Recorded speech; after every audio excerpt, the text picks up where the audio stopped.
350 logements, une partie passive, une partie basse énergie. Nous sommes à Mons, sur le plus gros projet de logement public-privé du pays, la reconversion du quartier social L'Île aux Oiseaux en écoquartier. Un ensemble aux performances énergétiques très ambitieuses, destiné majoritairement aux familles à faible revenu. L'idée, donc avec Thomas Piron, était de construire des maisons modulaires. Il faut savoir qu'une maison se construit par jour en gros œuvre. Et donc il n'y a que le béton qui permet de faire ça. Donc c'est une construction qui est préfabriquée. On amène ça. Après une semaine, on a 5 maisons qui sont montées. Rapide à la construction, ce matériau est disponible en grande quantité. Chez nous, les industries cimentières, centrales à béton et usines de préfabrication ne manquent pas.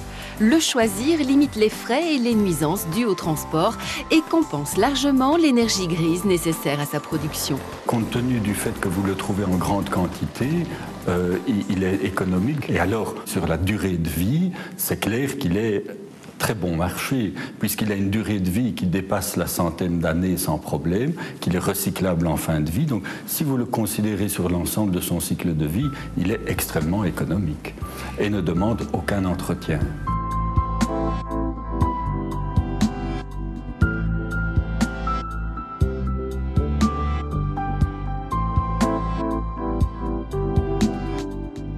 Des qualités qui ont séduit et titillé la créativité d'autres entrepreneurs.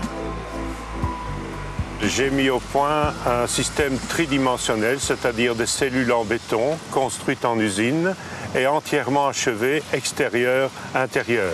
Et comme vous voyez ici, après les avoir juxtaposées les unes à côté des autres, vous obtenez un immeuble. À moins de 150 000 € la maison de 120 mètres carrés sans le terrain, le concept bénéficie aussi des autres avantages du béton. Une excellente isolation acoustique, une résistance au feu et une inertie importante, car il présente les mêmes caractéristiques que les pierres de taille. Le béton est un matériau 100% naturel. Il est constitué de pierre, de sable, d'eau et de ciment. Et le ciment lui-même provient de la pierre qui est concassée, mélangée avec de la chaux et de la silice pour constituer un liant hydraulique naturel. Au-delà de son utilisation classique en fondation et en sous-sol, il convient parfaitement aux murs, planchers, revêtements de sol et éléments de structure comme les escaliers.